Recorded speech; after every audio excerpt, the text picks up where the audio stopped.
All right, so big sports news, kind of. I mean, some of it I've been out of the sports news for this week. It's just been crazy. Yeah, a few things. Like the last podcast, we just missed the 2 new coaching hires. Mike McDonald from Baltimore, D.C., now the head coach of Seattle, which no one saw coming. I mean, I did not have his name on any radar. And Washington finally figured out a coaching situation, got Dan Quinn, and then followed it up with a smart OC hire with Cliff Kingsbury.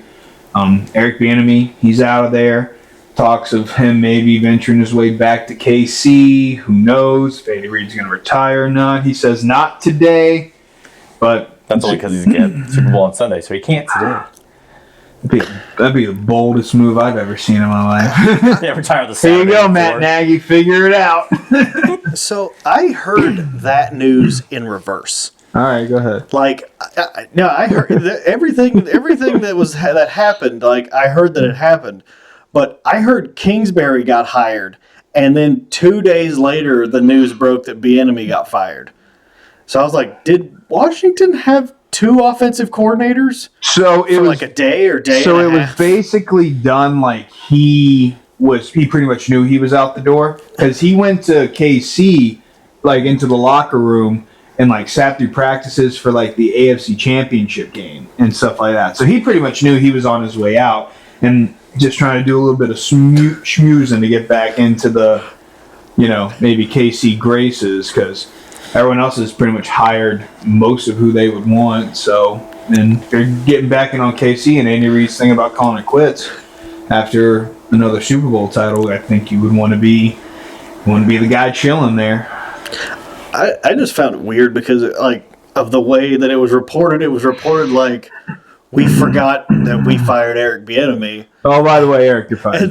Because it was like the Washington Commanders hire Cliff Kingsbury as their offensive coordinator. I was sitting there going, no, Eric Bieniemy is their offensive coordinator. What happened to Eric Bieniemy? And then like a day or so later, like, oh, we fired Eric Bieniemy. It's like we did that like a week ago. I was like, you didn't tell anybody? Nobody told anybody that they did. I felt like no one really cared because they knew the writing was on they the were wall. like, it's the Commanders. We're not even sure if they're going to be the Commanders anymore. Like they could also change that. Yeah. Well, there were some Native American groups that were like, hey, put the Redskins back. We liked it. We liked it. We liked the Redskins back. Yeah. Yeah, but like I said before, it's like if you win games in Super Bowl, suddenly people don't care about the names.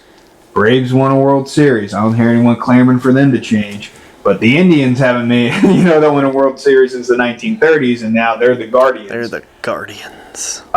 Chiefs win 2-3 Super Bowls in the span of 4 years. Are always in it. No one's complaining about them. But suddenly the Redskins are now the Commanders. So it's like, if you want to keep your Native American roots and name, win. Just be a good team and be win. a good team. Like the Blackhawks. No one's giving a shit about that either. And I don't really think, Warriors, maybe. Yeah. But guess what? They won, so who cares?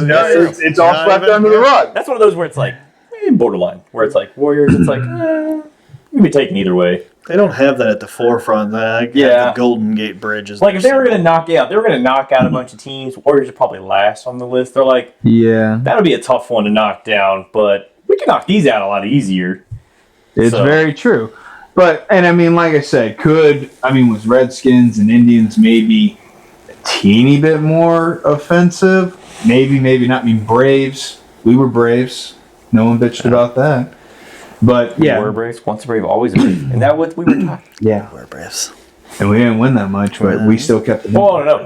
We won quite a few games. We won it. Once it got to playoffs and we eventually versed the state champions every single time we made the playoffs. I think 3 of our 4 years that we were there were some of our main 2 years were probably the 2 best record years back to back Sox had ever had. Well, until Hunter was running the show. Yeah. And then they went undefeated. I'm talking about up to that point. Yeah, up to that point, that was right up to where it was. Because we kind of set the bar for them. Because then they started getting a bunch of shit, and it's like, y'all are lucky. And they're like, why? And I'm like, we paved the way for you. We didn't have no field house. We didn't have no jerseys. We didn't have no blow up helmet to run through with smoke. I remember, what was it? Not the year after. Actually, it might have been the year after we went back for a game, and they're like, yeah, coach gave us our jerseys this year. I'm like, motherfucker tried to charge me $200 for mine. Or however, I don't even remember how much they were. Remember the Nike ones? We all wanted to keep them, and he's like, yeah, I'll sell them to you. And then the next year, he gave them to the seniors. I'm like, sure. Yeah, it is what it is. But yeah, so yeah, it's now all the coaching is filled. Bill Belichick and Mike Vrabel didn't get hired. Shocking. I did see something funny about, someone pointed out about with Vrabel. They're like, he was too intimidating. Yeah, too intimidating. He's too big in size, that's what overpowered. you want as a head coach, do you not? Like, for the right team, for certain teams, you want an intimidating head coach. But Dan Campbell just went in. But my thing is, it's all about, is your owner willing to kind of compete with that sort of situation? And they could still get a job in the offseason. Like, you never know where things are going to go. Well, I know, like if you're a team that, you feel like you're probably close to getting rid of your coach, you definitely have their number. Yeah, exactly. Like, you're saying, hey, be ready. You've definitely asked them what they're doing on the weekends. Like, personally, I think Bears, they're probably still up there for sure. Eberflus. Jets, definitely. Jets, Giants, for sure, if they don't figure it out. And who knows with Buffalo, because it's like, they always win games, but they don't win the important ones, and it's hard to pinpoint it as the coach's fault. Yeah, I mean, that one, they just can't people like to blame the coach. They can't get over the Kansas City hump. Yeah. But yeah, like I said, there's like those. They can't get over the good quarterback hump in the playoffs. Because we talked about that previously. Like, when you look at the list of quarterbacks that they beat in their playoff wins, it's like a bunch of backups. Yeah. Like, no good starters. Every time they play a decent starter who's, had a decent season. Well, most of the time they play Patrick Mahomes. Yeah, most of the time. And all roads lead to Patrick Mahomes. Yeah. Exactly. But yeah, so I feel like there are at least 3-4 teams that those coaches are already on the hot seat based off of how poorly they've done each and every year. Now, Saleh, I think he got he's getting another chance because didn't have Aaron Rodgers. But you know what? You're eventually not going to have him. So we'll see what happens. And that team is pretty stacked at every position. It's like you took a chance with Wilson. It didn't work out. But you didn't really go after another one after those first year or two that him not working out. Yeah. Now, granted, you gave him a lot, but still, you keep the number 2 overall pick. You don't keep him on. Put him there. But I wasted my money on buying a piece of pizza that was shit. But guess what? I'm so fucking hungry. I'm gonna go buy something else to eat. I guess my thing is you gotta look at it like this. You're gonna eat the pizza. Well, here's my deal. You didn't just buy a slice. You bought the whole pie. Yeah. And you had that first slice. But if it was the worst pizza you've ever had, are you gonna finish all other 7 You're damn right, because I paid for it. You're damn right, because I paid for it. Or do you take it back and get a refund? Well, you can't do that. You signed him for 4 years. You're stuck paying him. You can trade him. There's teams out there who would probably. Yeah, but if other people know how bad said pizza is, they're probably not going to want to pay me for the pizza. So yeah, you gotta sit there and you gotta eat your pie. I think there's people who still pay for Justin Fields. I think he gets a bad knock, but I think he's better than Wilson. He's not a shit pizza. He's at least proved he can do something. Wilson is a completely different thing. Plus, Justin Fields was the 4th quarterback taken in his draft, 9th overall. Wilson was literally the 2nd overall pick. Him and Mitch Trubisky kind of have the same situation, except the Bears finally said, we're good. Yeah. Yeah. Put on the Mitchell Trubisky. Yeah. He'll be out of Pittsburgh for sure. We're going to get rid of that cap space real easily. But yeah, so it's... But yeah, so with Robert Saleh, or however he says last name, he's got like one more season to do something with if Aaron Rodgers stays the whole season healthy. If they don't do anything and it comes down to the coaching... Or they're going to blame the coaching. They always do. It's like, and it might not necessarily be that.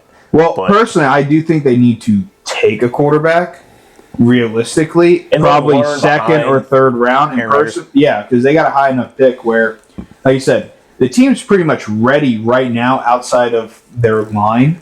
So, for me, in that 2nd, 3rd round, you could grab someone like Michael Penix, Bo Nix, and let them learn behind Aaron Rodgers for a year or 2, depending on how long Aaron wants to stay. And I already told you, it's like I like Bo Nix in this draft. Like a lot of the other guys, the higher draft picks, but I think for like a 2nd round and on, I think Bo Nix could be a good steal. I'm shocked he's not a first round grade. Yeah, I think it's going to be like when you get to his pro day, and if he does do anything at the combine, if he performs well, I could see a team in the later rounds, if they're desperate enough, saying yes. Because right now people are saying like J.J. McCarthy. I think Bo Nix is a better passer. I do too. I think he's better than J.J. But people have J.J. McCarthy going in the low teens. That's because they won the national championship. He's had winning seasons. It's like, that's great. But they've always had like one of the best defenses in college football and a great run game. They don't rely on their passing game. But you got Bo Nix who will throw 40 touchdowns to 3 interceptions. Yeah.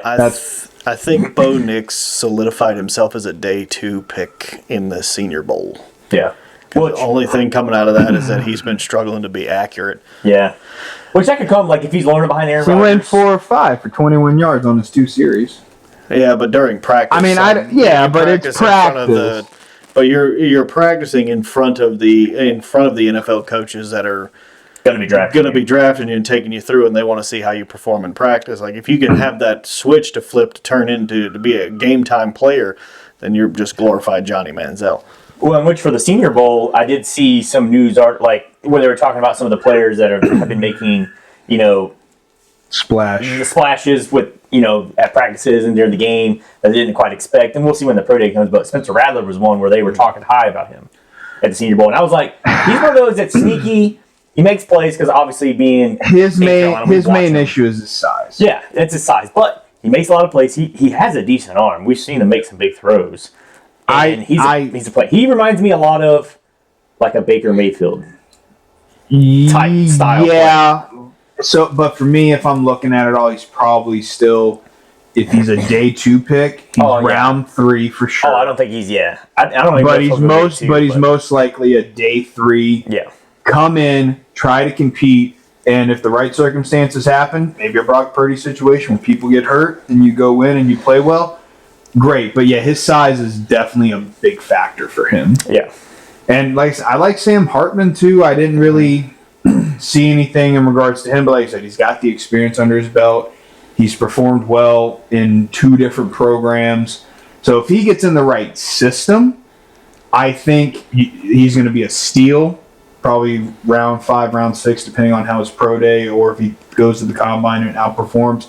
Maybe he gets himself into round 4 if a team's getting desperate. I think that could be a sleeper pick down low where it's like he has the chance to perform well for you and you didn't spend a whole lot to get it done. Yeah, I think outside of those top 4 or 5 quarterbacks, I think there could be some sneaky picks for quarterbacks for people who may not have played for the bigger schools or didn't quite get all those chances that we'll see in the pro day and the combine and all that, how they improve, which we all know you can have a good pro day, a good combine, and be shit in the NFL. Pro days, I mean... Pro days, it's just no one rushing you. You're just throwing. The thing is, it's all scripted. You know exactly what route they're running. They've already practiced how it's going to be. So when a guy goes 50 for 50 or 49 for 50 on his throws, I'm like, yeah, that's fine. No one's covering. He knows exactly what routes being ran. All 50 routes. It's more of them showing, like, if they knocked for not having a big arm, they're like, well, watch me throw this 60 or 70 yards in the air. Or, are you able to throw a fade? Yeah. Are you able to throw it out? Can you hit the slant on time? Yeah. It's that kind of stuff. Can you make every throw? Yeah. Because we all saw Jamarcus Russell have an amazing combine and pro day. The man threw it, over 70 yards on one knee? 74 yards on one knee, despite when you're on a knee, you're down. Yeah. Well, they also did one with Zach Wilson. Didn't he do something too? I think he threw it 48 yards from the seat of my pants, and I was like, that's great. You're already down, so none of that matters. No, Zach Wilson's was his rolling to his left and throwing against it to the right, and he threw about 50 yards in the air. It was a good throw. Good throw. Yeah. But it was a good throw, but you would never make that in a game unless it's dire. Yeah, because you learn when you get the NFL, you don't throw across your body across the field. That's when bad stuff happens. You're trying to play quarterback for Nathaniel Hackett, who's basically just going, why aren't you Aaron Rodgers? Can you be Aaron Rodgers? You were picked higher than Aaron. Jesus. Throw like Aaron Rodgers. It's like, what's the play call? It's like, Aaron Rodgers on 2. Yeah. Does that sound good? It's like, it doesn't, because I don't know what that means. We built this entire offense in one spring training around Aaron Rodgers. Yeah. Forget the 2 or 3 years you were here previously. No, we don't run that offense anymore. He's built it from Green Bay just for Aaron Rodgers. And then when he went other places, you're like, this doesn't work. And it was like, well, it works if I have Aaron Rodgers. And it's like, well, let's go get Aaron Rodgers. Well, that's good. Aaron Rodgers is almost 40. So you're going to have a very short window. And then I think Nathaniel Hackett will not be an OC anywhere else. Or someone will give him a try, and then he'll just fade into the mist. Yeah. But definitely it's exciting now that, we're right after, Super Bowl time. It's in the off-season mode, draft, combine, all that jazz. So definitely I didn't do much. I did like a quick mock draft at the top 10 who, team needs and, who I think people will pick. Some are pretty obvious. Some could not be. What's that time? How are we looking time-wise? I mean, you essentially know the top 3 are pretty much a lock. It just depends on which order that they're going to go in. And if the Bears are going to trade him. Bears. Well, Bears are... Well, so basically, there's a lot going on with the Bears right now. I mean, obviously, their needs, wide receiver, defense for sure. And again, they don't know what the quarterback question is. And I think everyone's just come to the realization that unless Washington gives a buttload or some teams just like, here's everything for the next 3 years, they're taking them. New England. So, I got Caleb Williams pretty much locked in at number 1, regardless of the team that's there. I'm still saying in Chicago right now. I didn't do any trades or anything like that. With the number 2 pick, I got to see more out of the other 2 quarterbacks, and it also depends on team fit. Mm-hmm. So, Washington, you got Cliff Kingsbury. All his quarterbacks have been known for mainly, being able to have the big arm, make the throw, but they can also escape the pocket. Yeah, the mobile. So I feel like, so I think they might lean more towards Jaden Daniels with his offense. Did he just get done coaching Caleb Williams? Yeah. He was the OC at own? I mean, that would be well, that's the speculation, but the problem is you have to go get Caleb Williams. Yeah.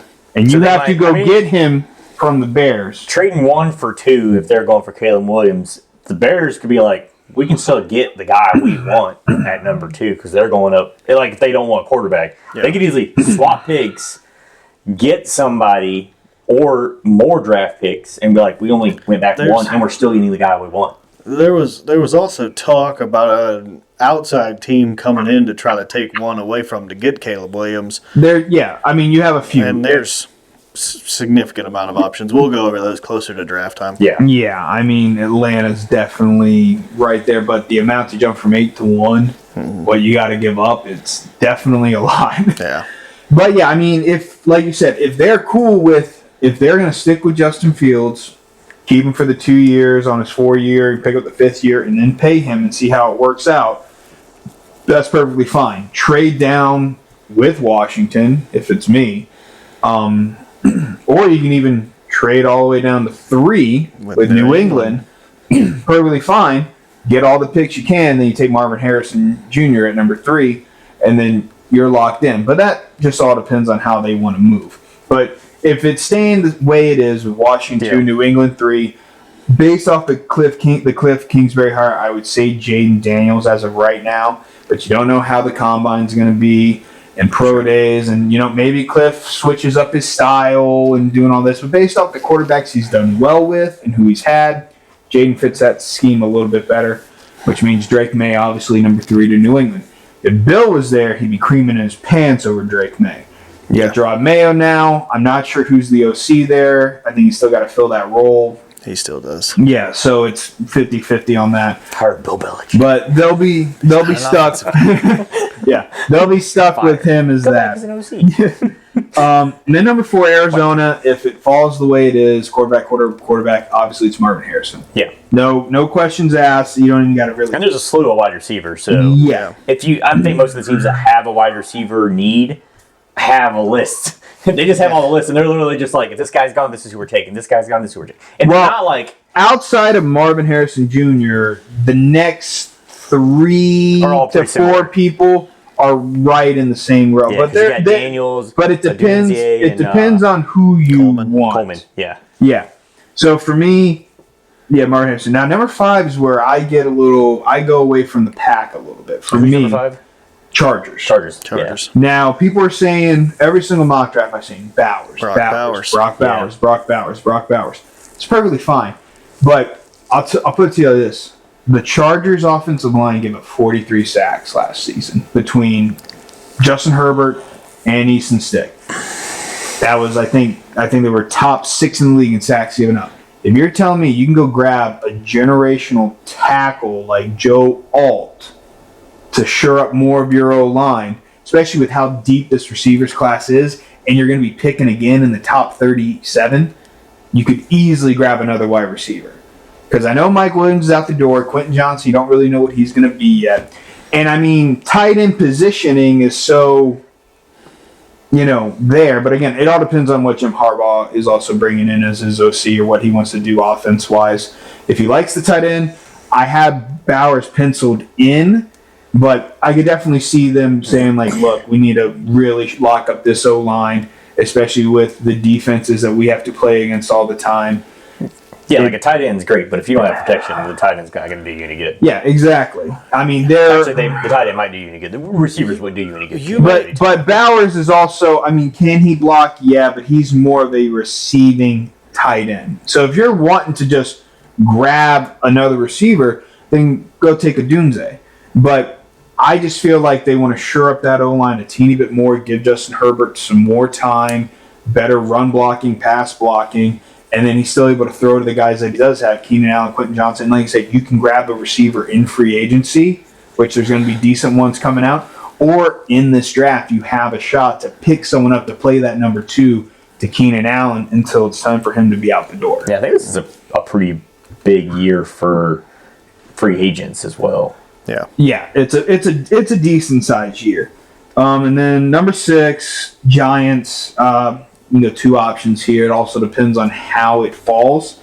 They need line help for sure. Evan Neal's just not the guy that they thought he was going to be. So basically, Dick. Yeah, and then their receiving core there's no real big playmaker, unfortunately. So it depends on how you want to go. If you want to get some help for Daniel Jones to keep him off his ass, or do you want to give him a nice target to throw to? Well, and I've seen some talks that they're not going to tag Saquon either. No, you also have the entire offense to build, because if you lose Saquon, you literally have nothing. Yeah. You got Daniel Jones. You have an assigned quarterback. Well, my thing is there's no running back that's worthy of a pick number 6 there's no replacing Saquon Barkley in an offense either. So. There isn't, but you know what? There's a lot of guys that have been coming available where you could, like I said, Dalvin Cook, he's probably not going to re-sign with Baltimore. Josh Jacobs. So Austin Eckler is up in the air. Like, Saquon is replaceable to an extent by committee.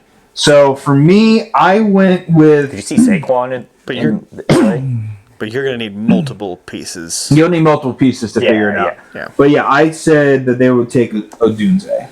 And I went with him over Malik Neighbors just because his body of work, he did 2 years, over, I think, 1,200 yards in each one.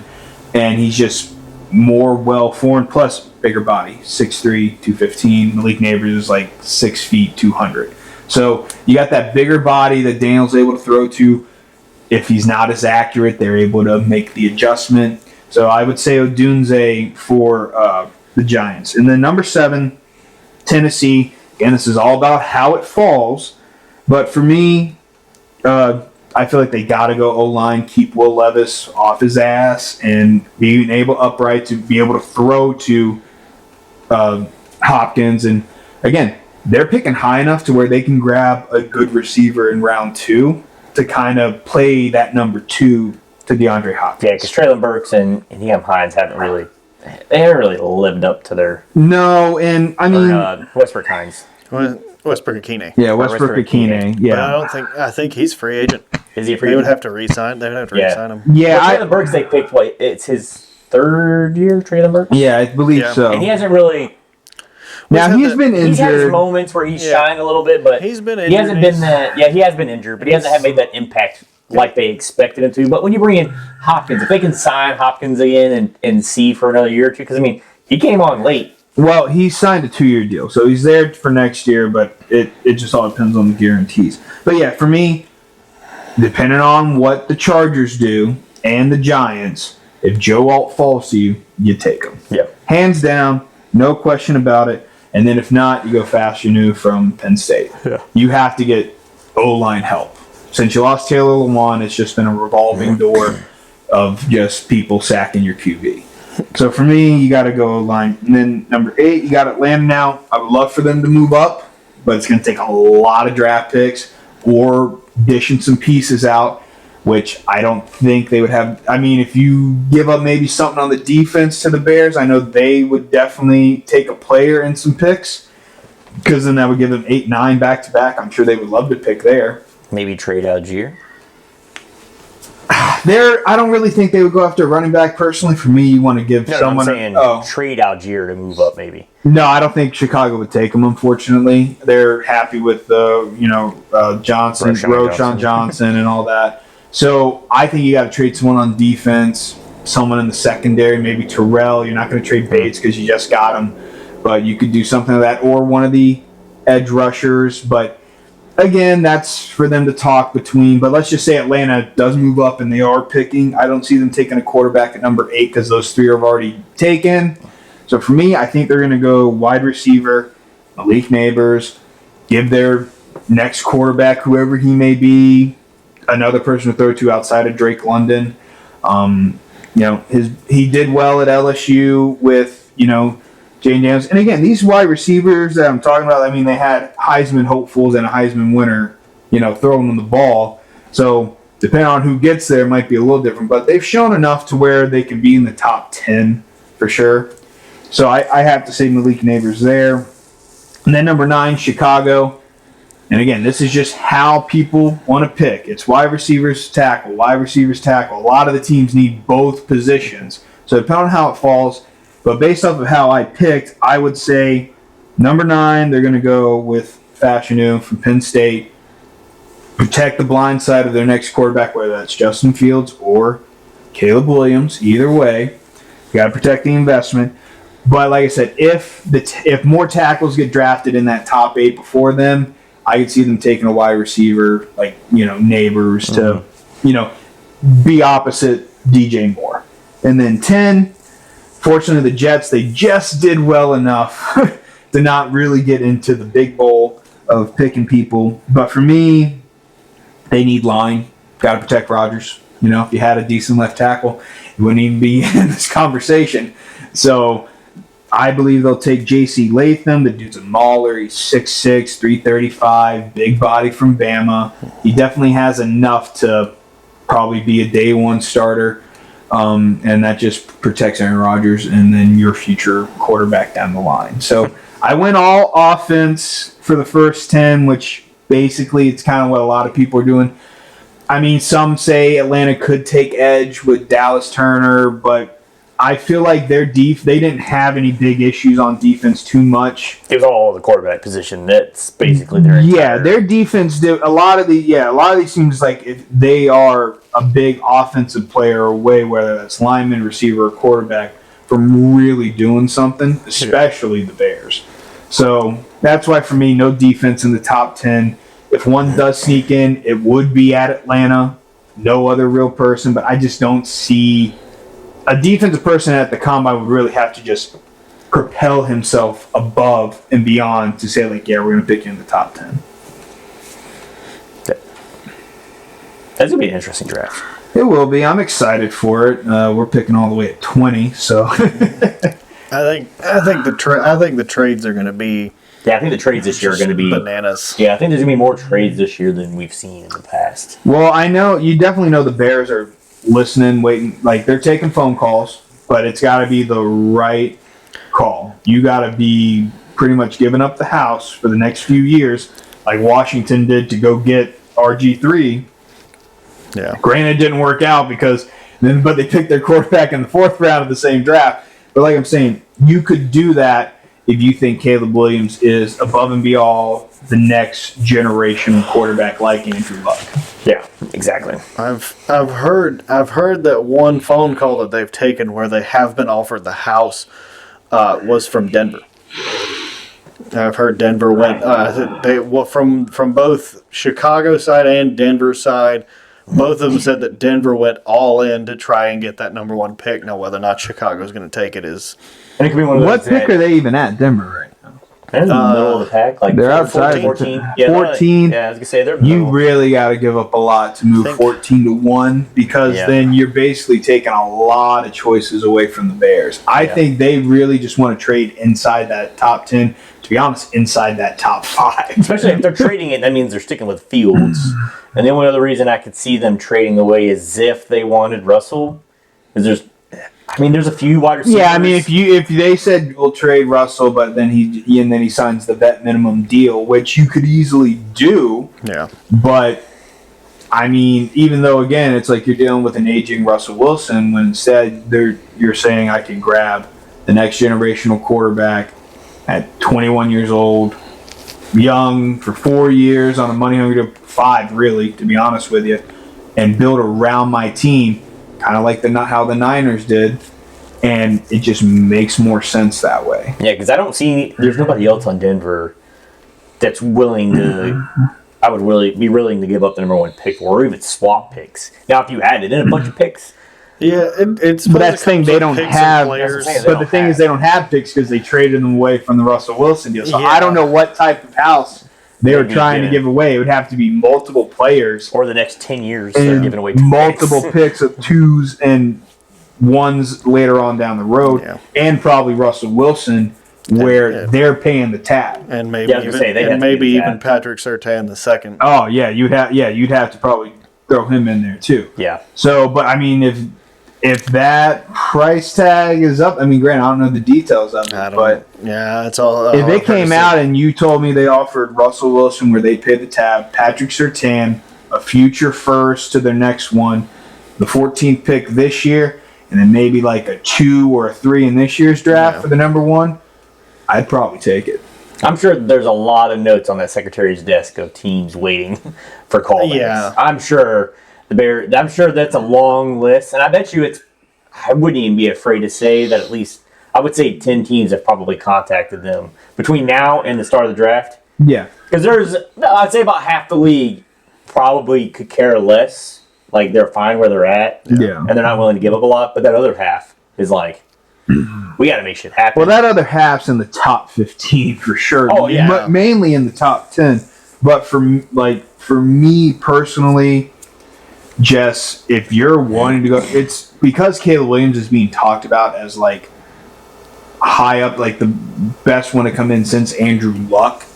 We could have a draft day scenario. Yeah, well, regardless, either way, you really have to give up a ton, and I don't know if a team's going to want to do that.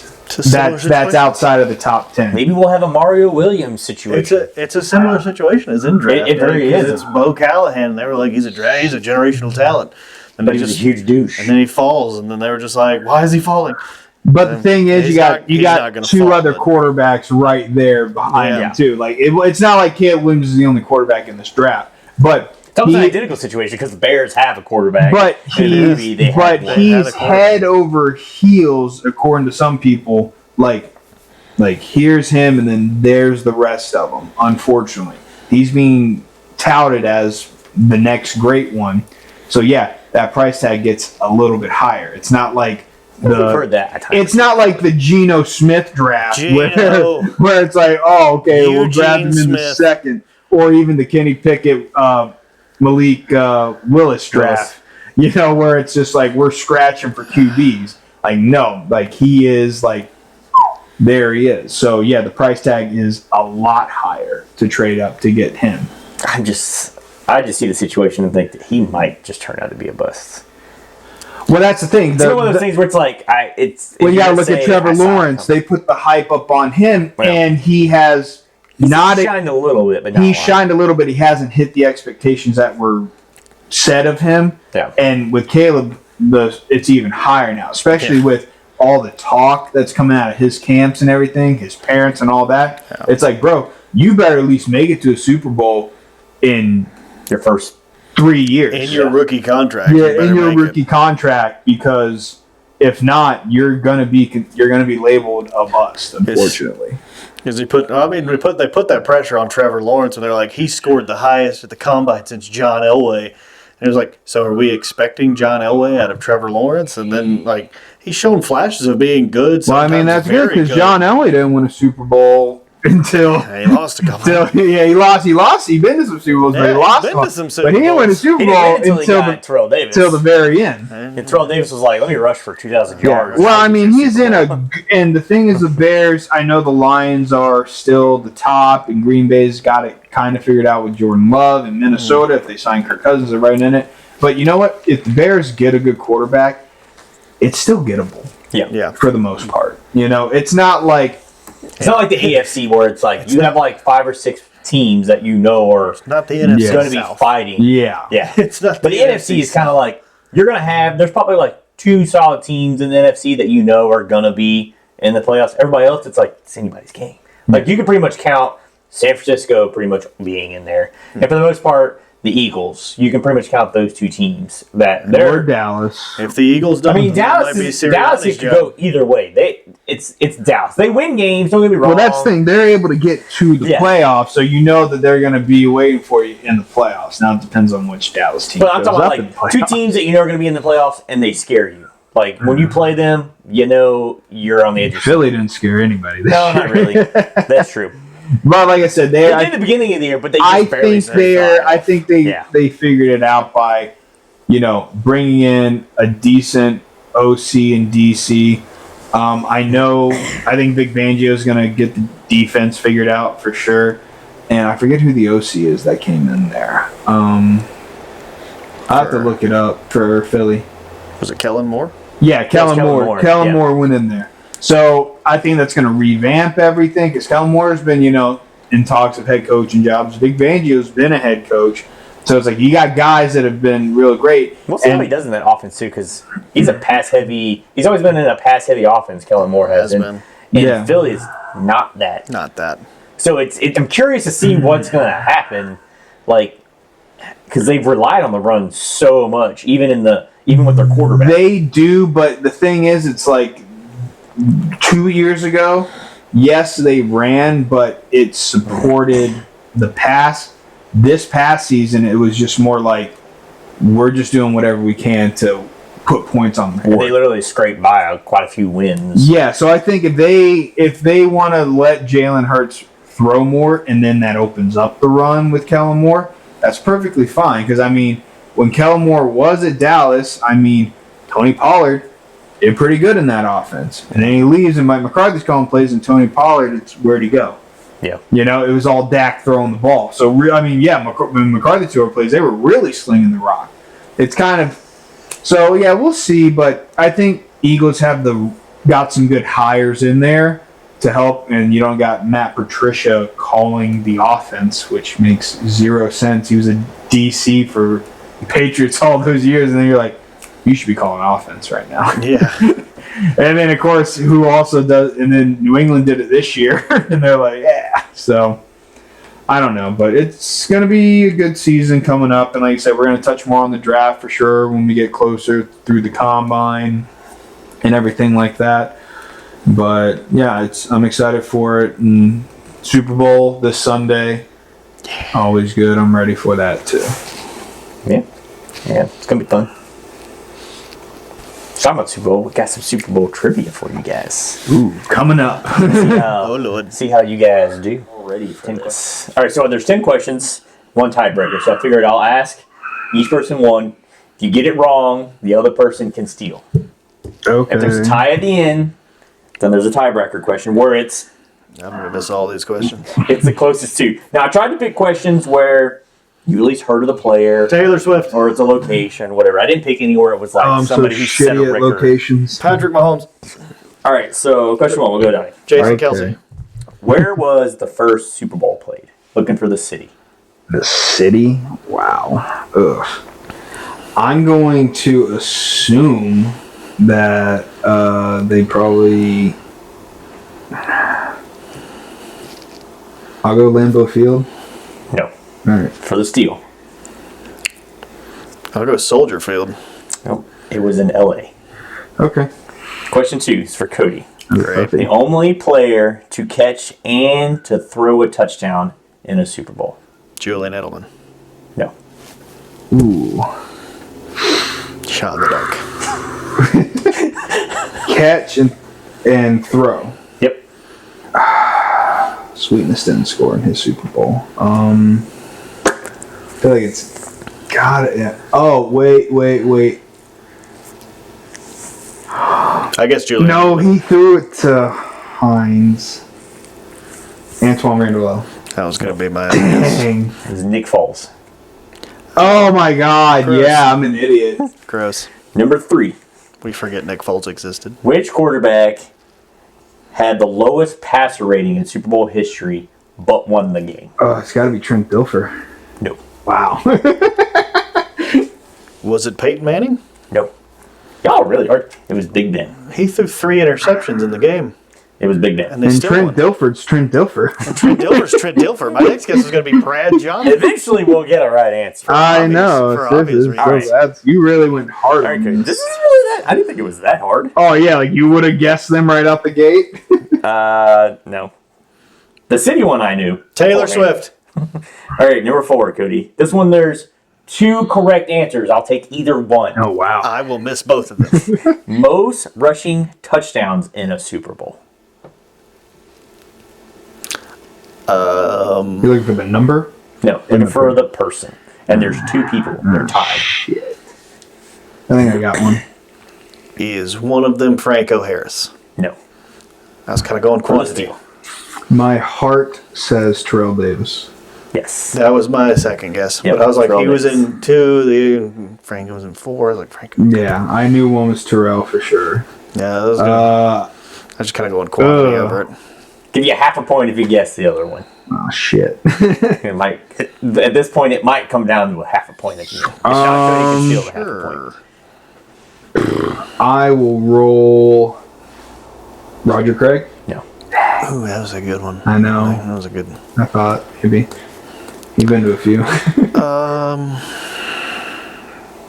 I got another one in my head, but it's just I felt like it was. I want to go with I'm up. Thurman Thomas. Oh. It's Jalen Hurts. I was going quantity. We're They've really seen missed- so yeah. many Super Bowls. Yeah. I figure they'd get rushing time. All right. Longest touchdown reception. Musa Muhammad, 85 yards. Panthers. There you go. I know that one in my sleep. He's got that one. I got that one on lock. Cody might have this one. So now that Longest interception return for a touchdown. do I need the person or the how Yeah, the many person. yards? It was 100 yards. Yeah. Or was it 101? It was 100. It was 100. However many James Harrison got. Yes. Horse See, look at shit, that. easy toss up right there. You should have got the other one. There's no way you were going to know the pass one. All right. Who is the only person? What's the score? 2-1? Yep. All right. The only person to return the opening kickoff Devin of the Hester. Super Bowl. There you go. See, I've made him a little easy as we go. Yeah. That, the All right. Which stadium, Cody, has held the Super Bowl the most? Phil Jackson. The Superdome. Yep. Yeah. All right. 3-2.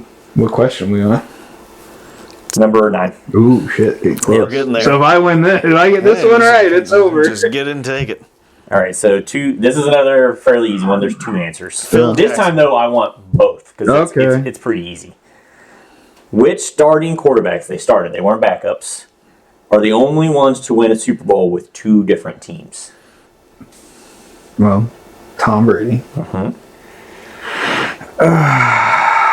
Peyton Manning. Yep.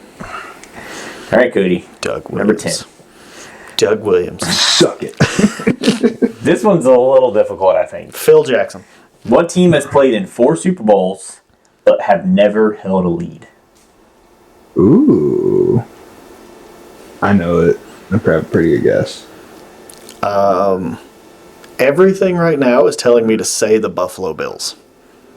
If he's wrong, I get the steal, right? Yep, that Yeah, is it not sure correct. does. All right. It's not correct. They lost 4 in a row. I'm going to say the Minnesota Vikings. Yep, it was Yep. the Vikings. Purple people eaters. Now, if you want a shot at the tiebreaker question. Sure. Even though it's 5-2. Yeah. What's the highest total points scored for a Super Bowl? Well, I know the Super Bowl, but I think it was like 50, 46 or 45. I'm going to say 97. 78. It was 75. 75? Who? Yeah, it was like 40. It was like 40 something to 20 something. That's the highest Super Bowl. Was that the Giants? And like Giants and Ravens? No, it should have been. No, it should have been Philly, New England. Like they scored 50 points. I thought. Tom threw for 500 yards. Yeah, recheck that one. 75, January 29th, 1995. 74 in 2018. Oh, fuck. And 73 in last year's. Damn. So what was the game? And it was, I'm looking back. It was 95. That would be San Cowboys. Francisco, San Diego. Oh, San Diego's been to the Super Bowl. It was 49 to 26. Ah. Yeah. Well, it wasn't too bad. Yeah. Nope. Still kicked your ass. But. Yeah, sure. Yeah, it was hard. Like I was going through, and there were a couple lists of like tough questions. Longest run. Willie Parker. How many yards though? 75. Yeah. Yes, but I got trivia. He was like longest run. So I asked you, what was the longest touchdown in Super Bowl history? And I said Willie Parker, 75. That would still be, I think, James Harrison's, right? In the dark. It was a 108 yard. Oh, 108 yarder? Like Devin Hester then? Jacoby Jones, 108 yards. Oh, kickoff, I guess? Yeah. Yep. Yeah, that was the longest one. Yeah, I wouldn't have got that one. Yeah. But as soon as you said longest, as soon as you said longest reception, I was like, oh, I've been preparing for this day for a while. 2003, Musa Muhammad, 85 yards. Yeah, there were some interesting ones, like when I was listening to the radio. And Jake Delhomme. Like, yeah, some of the answers, and I was like, one of them, it was like, who holds the record for most rush attempts in a Super Bowl with the total rush attempts, I believe, was 38. And I was like, shit, 38? They were just like, all right, what play we run it? I'm probably getting the ball. Just fucking give it to me. It's probably one of the early Super Bowls. That's what I'm thinking. Whitey McGee. It's like, what do we run? It was ISO. early, but not as early as you're thinking. Sure. Well, there were teams that were so a built 70s Super Bowl? There were teams built around the run. Was it Sweetness? There were multiple teams built around the run. I know. What was the year of the Super Bowl? He was in the 80s. Oh, no shit. I want to say it was... No, he went on the team when they got in there. I want to say it was 84? 85? Well, 85 was the Bears. 85 was the Bears. Not Sweetness, and I forget who the hell was on New England. Yeah, it was the 84 Super Bowl, but the 83 season. I believe. John Riggins? Yep. Yeah. John Riggins. All right. I was like, I feel like that makes a lot of sense. Yeah, as soon as I was like, what team had a running back? They just were like, here you go. Yeah. Just take it and go. The John Riggins. Was that when Doug won his? Yep. I think so. I believe so. Yeah. Yeah. I believe that's when he won his. Theismann got his leg broken.